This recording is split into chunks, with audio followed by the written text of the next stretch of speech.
قادری صاحب آپ کی باری جو ہے میرے اس مہمان کے بعد. السلام علیکم میرے بھائی, آپ کے صبر کو سلام ہے. آپ کی آواز نہیں آ رہی, آپ کی آواز میوٹ ہے ادھر ہی سے.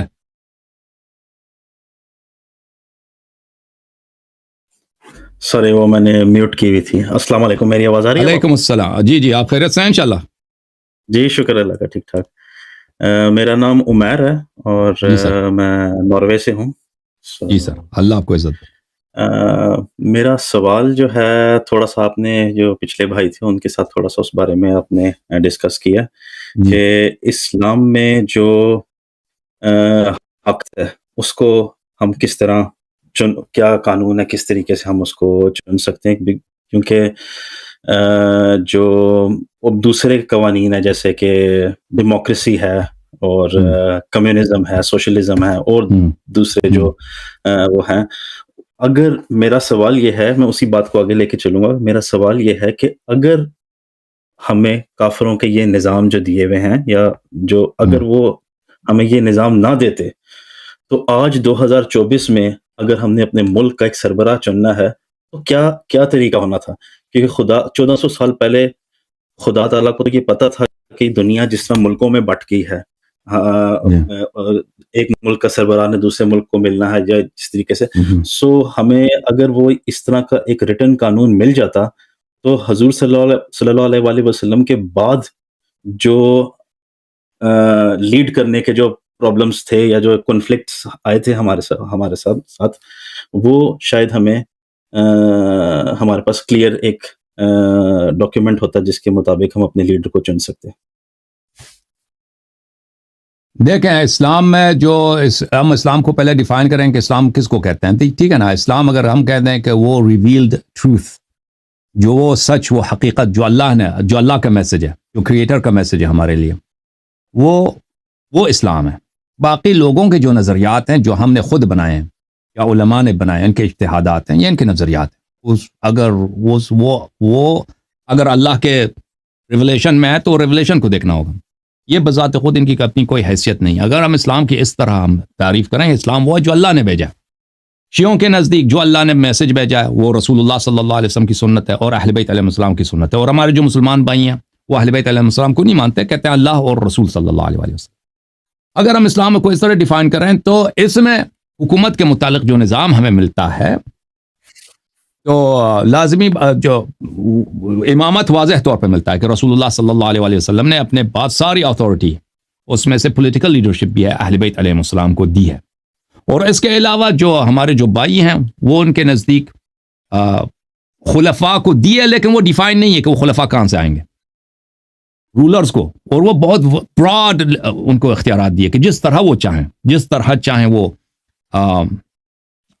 رول کریں, اور یعنی فائنانس ان کے ہاتھ میں, ملٹری ان کے ہاتھ میں, اور پورا جو کرمنل جسٹس سسٹم ہے ان کے ہاتھ میں ہے. وہ کسی جگہ پہ لڑائی کرنا چاہیں, وہ کسی کو, سب کو طاعت واجب ہے ان کے ساتھ. یعنی اگر وہ دنیا کو فتح کرنا چاہیں تو طاعت واجب ہے ان کے ساتھ, اور وہ ظلم بھی کریں تو کوئی بات نہیں, آپ کو صبر کرنا ہوگا. لیکن یہ خلفاء کہاں سے آئیں گے یہ نہیں, صرف اتنا معلوم ہے کہ یہ قریش سے ہوں گے. اب یہ کیسے چوز ہوگا یہ کوئی حدیث وغیرہ کچھ بھی نہیں. تو اگر ہمیں یہ جو انگریزوں کا یا کافروں کا جو نظام ہے, ڈیموکریسی اور کمیونزم, اگر یہ انہوں نے ہمیں نہ دیا ہوتا تو آج 2024 میں مسلمان کس طرح رہ رہے ہوتے, کس نظام کے تحت رہ رہے ہوتے, کون ہمارا سربراہ ہوتا؟ تو یہ جو وٹ ایف کا جو کوشچن ہے نا, یہ وٹ ایف کو کہاں سے لیں گے؟ اگر وٹ ایف کو وہاں سے لے لیں کہ اگر مسلمان واقعا رسول اللہ صلی اللہ علیہ وسلم کی اتباع کرتے, پیغمبر صلی اللہ علیہ وسلم کے بعد, یعنی امامت غصب نہ ہوتا, امیر المومنین علیہ السلام کی سپورٹ ہوتی اور امیر المومنین علیہ السلام کی حکومت بن جاتی, تو یہ واضح ہے کہ امیر المومنین علیہ السلام وہی کام کرتے جو امام مہدی علیہ السلام آخر میں کریں گے. یعنی پوری دنیا پہ اسلام کا بول بالا ہوتا, اور یہ نیشن اسٹیٹس بنتے ہی نہ. اور یہ پالیٹکس کا بھی جو سسٹم ہے یہ ہوتا ہی نہیں. یہ دنیا صرف ایک ہی ملک ہوتا, سب بھائی ہوتے, سب مسلمان ہوتے, سب کہاں پہ کسی پہ ظلم نہ ہوتا, اور کہیں پہ جہل نہ ہوتا, اور کوئی کسی دنیا میں کسی قسم کا کرائم بھی نہ ہوتا. لیکن ابھی فی الحال اگر وٹ ایف کو ابھی سے لے لیں, اگر ہمارے پاس انگریزوں کا نظام نہ ہوتا تو کیا ہوتا؟ اگر انگریزوں کا نظام نہ ہوتا ہمارے پاس, تو اللہ جانتا ہے کہ یہ مسلمان دیکھیں، مسلمانوں کے اگر آپ تاریخ میں دیکھیں تو ایسا نہیں کہ مسلمانوں کے پاس پولیٹیکل تھاٹ نہیں ہے، مسلمانوں کے پاس پولیٹیکل تھاٹ ہے، لیکن وہ اپنی بنائی ہوئی ہے، وہ کوئی قرآن و سنت سے نہیں ہے۔ بہت سارے ہمارے پاس جو بالخصوص ہمارے جو مسلمان بھائی اہل سنت بھائی ہیں، ان کے کتاب ہیں سیاست پر، الاحکام السلطانیہ ہے ماوردی صاحب کی، ان کے اجتہادات ہیں، اور یہ جو ان کے اجتہادات ہیں یہ اکثر دربار اور خلفاء کی خدمت کے لیے، ان کے انٹرسٹ کو پروٹیکٹ کرنے کے لیے، کہ خلیفہ کسی بھی طریقے سے خلیفہ بن جائے، چاہے وہ پہلے والے خلیفہ جو عادل تھا اس کو قتل کرے، یہ خلیفہ زبردستی بن جائے، میسکر کر کے وہ خلیفہ بن جائے، وہ خلیفہ ہوتا ہے۔ لیکن شرعی لحاظ سے اگر ہم دیکھیں تو اب یہاں پہ سب مسلمانوں کو اس بات کا اعتراف کرنا چاہیے، اگر ہم اسلام کا ڈیفائن، اسلام کیا چیز ہے؟ اسلام یعنی اللہ کی جانب سے جو کچھ آیا، یعنی قرآن سنت، اس میں ایک بہت بڑا وائڈ ہے۔ امامت کو اگر آپ سائڈ پہ رکھ دیں، شیعہ مذہب کے، چلے پہلے ہم اہل سنت کے مذہب کے مطابق بات کرتا ہوں، پھر شیعہ مذہب کے مطابق۔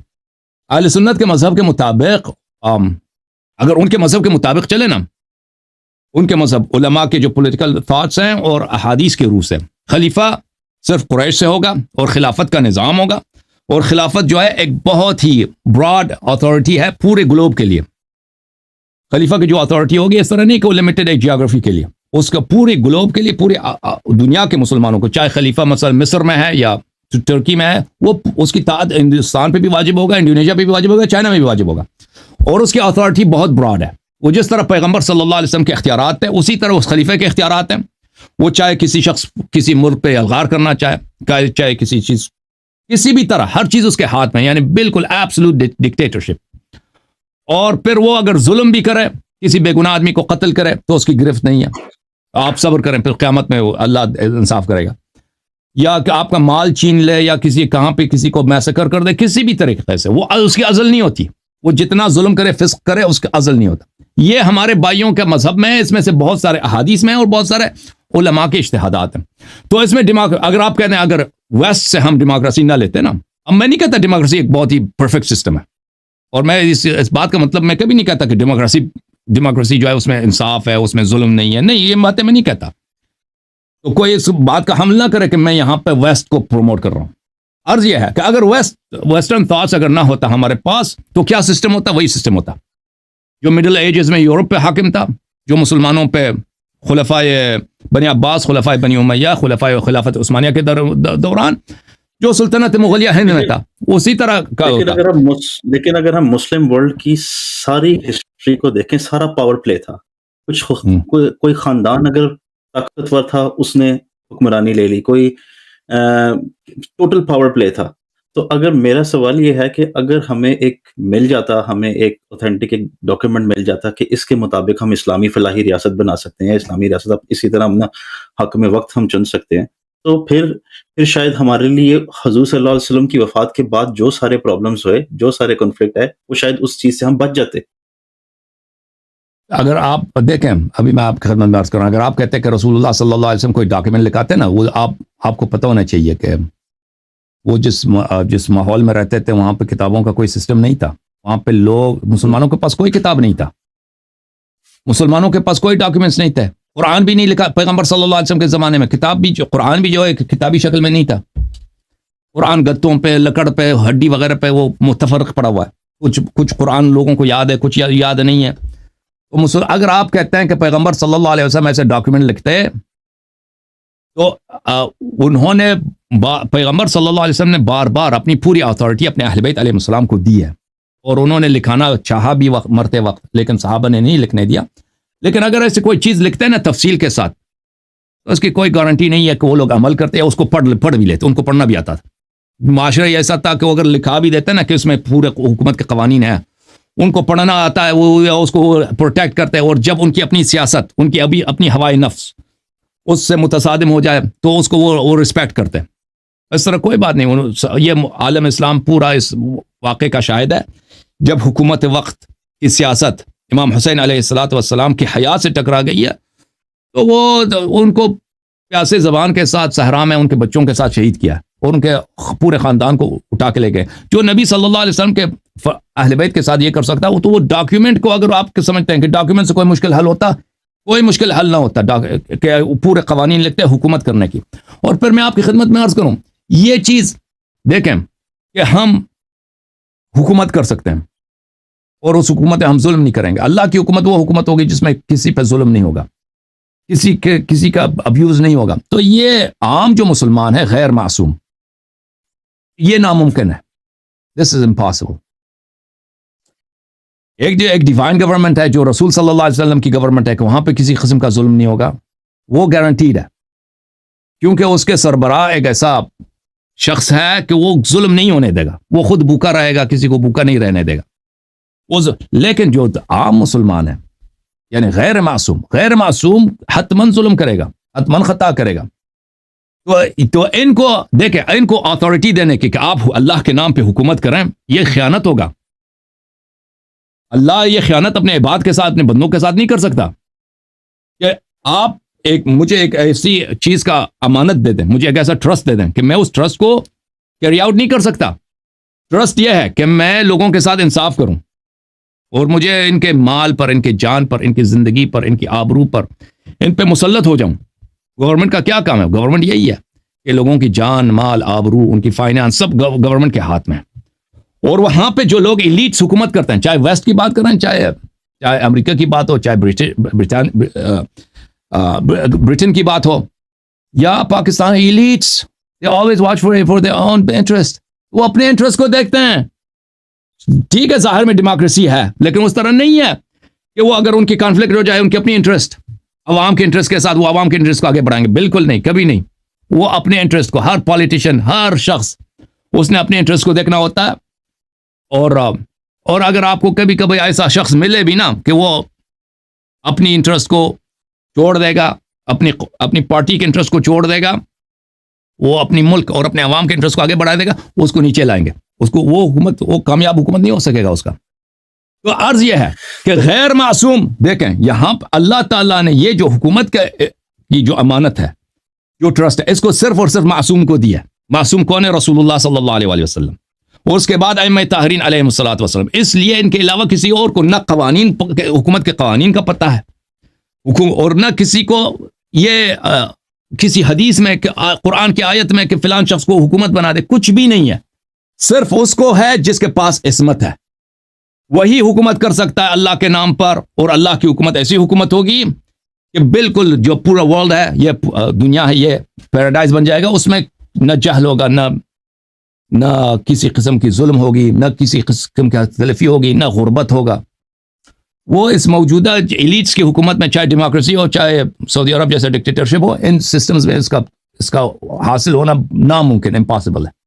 جی سر. پھر یہ ہم کہہ سکتے ہیں کہ اسلام ایک مکمل ضابطہ حیات ہے. مثلا اسلام حقیقت میں ہے جو ہمیں پہنچا ہے نہیں. جو اسلام ہمارے پاس سے کمپلیٹ نہیں ہے. جو اسلام رسول اللہ صلی اللہ علیہ وسلم کے پاس ہے, اہل بیت علیہ السلام کے پاس ہے, اس کے پورے انسٹرکشنز ہمارے پاس نہیں ہے, وہ مکمل ہے. جو ہمارے پاس سے نہیں, بہت ساری چیزیں ہمیں نہیں معلوم, اس کے انسٹرکشنز کیا, اس کے ڈائریکشنز کیا, رولز کیا. اوکے, ایک سوال اور میرا ہے, یہ ذرا اس سے ہٹ کے تھوڑا بڑا پتہ نہیں مجھے پوچھنا چاہیے کہ نہیں, لیکن جو قرآن شریف جو حضور صلی اللہ علیہ وسلم پہ نازل ہوا تھا, میں صرف یہ پوچھنے میں سوال یہ تھا کہ آج وہ مکمل اس شکل میں ہمارے پاس ہے؟ کیونکہ میں نے کسی جگہ پہ پڑھا تھا کہ جنگ یمامہ جو حضور صلی اللہ علیہ وسلم کے وفات کے کچھ مہینوں کے بعد ہوئی تھی, تو بہت سارے ایسے حافظ صحابہ تھے جنہوں نے قرآن کو حفظ کیا ہوا تھا, جو شہید ہو گئے تھے. سو میرا سوال یہ ہے کہ آج جو قرآن جس شکل میں ہے وہ مکمل ہے یا؟ اور دوسرا ایک سوال اور ہے, بڑا بنیادی سا ہے, کہ حضور صلی اللہ علیہ وسلم پہ جب پہلی وحی نازل ہوئی تھی وہ وحی تو اقرا بسم ربک الذی تھا, لیکن آج ہم قرآن جب پڑھتے ہیں تو وہ تو الف لام میم سے. سو یہ تو اس کا جو آرڈر ہے قرآن شریف کا, جو ایک سیکوینس ہے, وہ کس نے ڈیسائیڈ کیا اور وہ کس کے پاس وہ سارا کچھ تھا؟ اس کے بارے میں تھوڑا سا مجھے. دیکھیں میرے بھائی, دیکھیں ابھی اگر آپ مسلمانوں سے پوچھیں نا کہ قرآن یہ کہ وہی قرآن ہے جو پیغمبر پہ نازل ہوئی ہے, کمپلیٹ ہے, وہ تو کہیں گے جی کمپلیٹ ہے. وہ آپ کو کافر کہیں گے اگر اس کے مخالفت کریں, لیکن اس بات کی کوئی دلیل نہیں ہے. There is no evidence for that. The evidence all allude to the contrary. Evidence جو ہے اس کے ضد کو واضح طور پر, نہیں کہ ایمبیگوسلی, واضح طور پہ ثابت کرتی ہے کہ یہ اس طرح نہیں ہے. کہ اس میں کمی واقع ہوئی ہے. اور جو آپ نے کہا کہ یمامہ میں حافظ مرے تھے، وہ حافظ نہیں تھے، وہ قاری تھے، ان کو پڑھنا آتا تھا، ان کو قرآن پڑھنا آتا تھا، حافظ کوئی نہیں تھا. یہ بھی مشہور کر دیا کہ صحابہ سب حافظ قرآن تھے، اس میں بہت سارے قرآن کی صحابہ نے حفظ کیا تھا. یہ جھوٹ مشہور کر دیا ان لوگوں نے. حافظ کوئی نہیں تھا، وہ ان کو پڑھنا آتا تھا، وہ وہاں پہ جنگ میں مرے تھے. تو اس کی ایویڈنس کوئی نہیں ہے. اگر آپ اسی موضوع پہ میرے چینل پہ دیکھ لیں تو وہاں میرے مناظرات ہیں، میرے اسپیچز ہیں اس مسئلے پر، اور بہت سارے مسائل میں جو میں نے بیان نہیں کیے، بہت سارے ایویڈنس ہے میرے پاس، جو ابھی موقع نہیں ملا کہ میں اس کو ظاہر کروں. تو ایویڈنس اس کا بہت زیادہ ہے.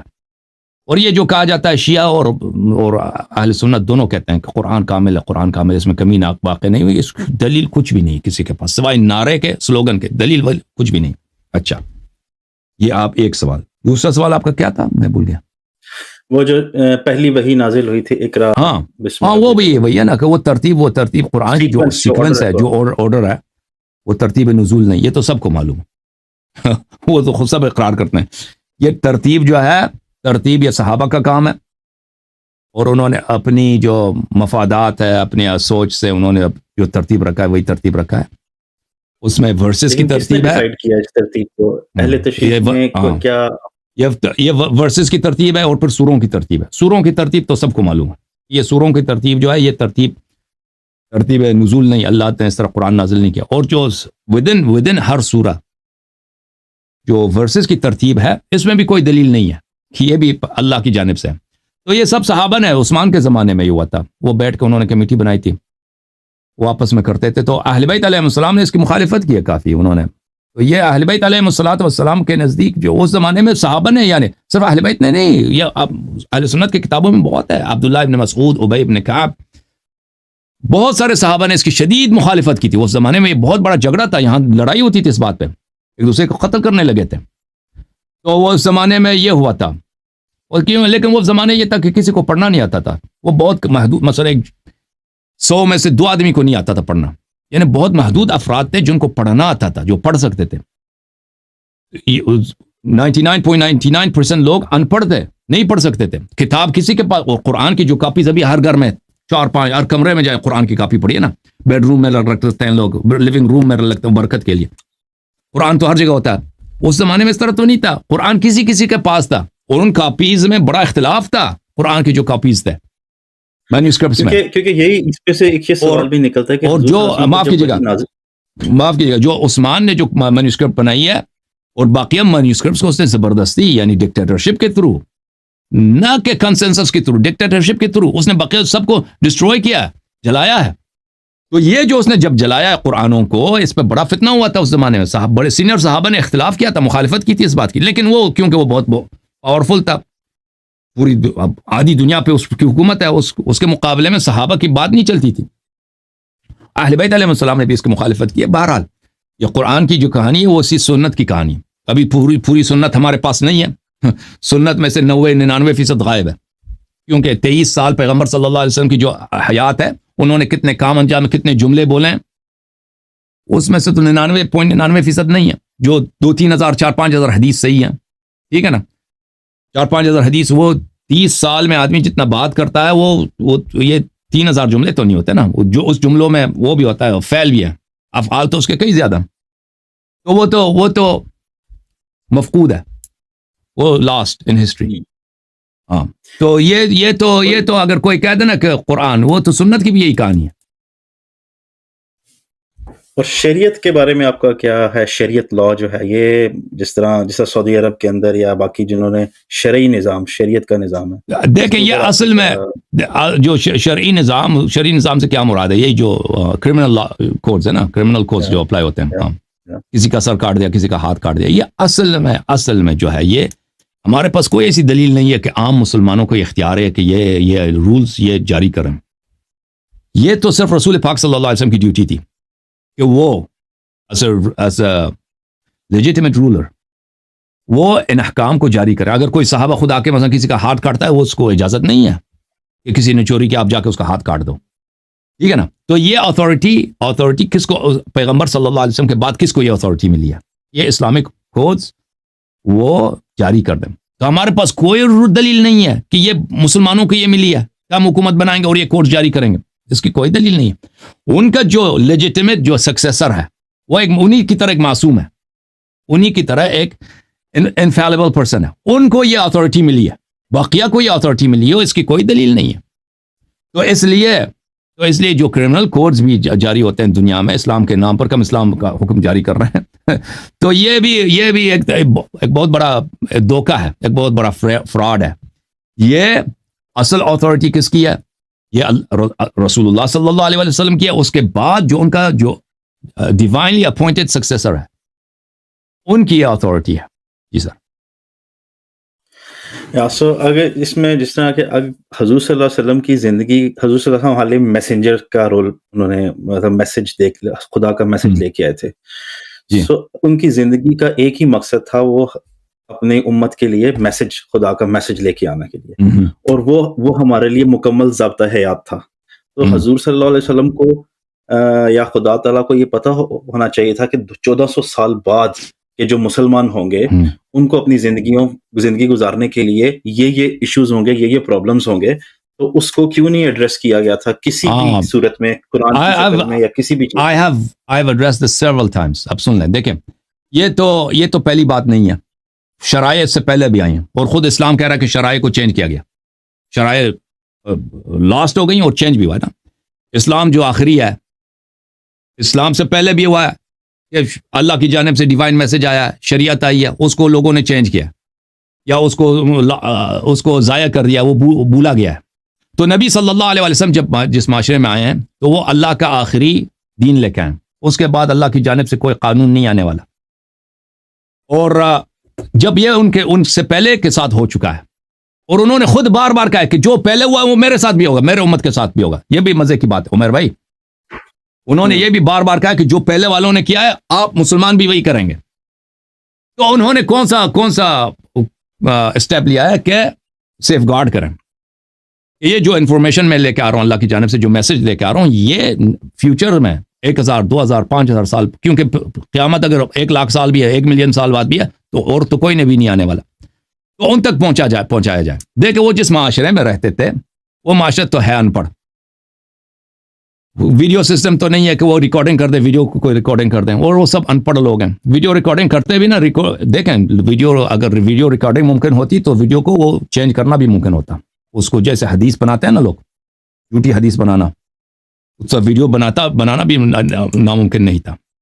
تو اور لوگوں کو لکھنا بھی نہیں آتا تھا, اور اکثر لوگ جو ہیں جو مسلمان ہوئے تھے پیغمبر صلی اللہ علیہ وسلم کے آخر حیات میں 2 سال میں مسلمان ہوئے تھے, اور ان میں سے بہت سارے لوگ ہوتے ہیں کہ جو زبردستی مسلمان ہوتے ہیں, وہ قتل ہو جاتے اگر مسلمان نہ ہوتے, یا ان کو پیسے دے کر, مؤلفت قلوب تھے, ان کو زکوٰۃ پیسے وغیرہ دے کے ان کا دل بہلایا تھا, تبھی وہ مسلمان ہوئے تھے. اور جو پرانے مسلمان تھے وہ بھی اتنے, وہی لوگ تھے جو جنگوں سے بھاگتے تھے, پیغمبر صلی اللہ علیہ وسلم کے اتنے وہ پرواہ نہیں کرتے تھے. تو اس حالت میں جو ڈیوائن میسج ان کے پاس آیا ہے, قرآن مجید ہے, بہت سارا انفارمیشن ہے, رولز اینڈ لاز ہیں, اور صرف رولز اور لاز نہیں, حلال و حرام کے بہت سارے انسانیت کے جو مشکلات ہیں ان کا حل ہے, ڈیزیز ہے ان کا علاج کیا ہے وغیرہ وغیرہ. جو بھی چیز بشر کو دیکھ, اللہ جب ہدایت بھیجتا ہے, جو بھی چیز ہمیں ضرورت ہے اس کی, اللہ تعالیٰ کے پاس اس کا جواب ہے. مگر ہم رسول اللہ صلی اللہ علیہ وسلم سے پوچھتے نا کہ فلاں بیماری کی دوا کیا ہے, ان کے پاس جواب تھا اس کا, ٹھیک ہے نا.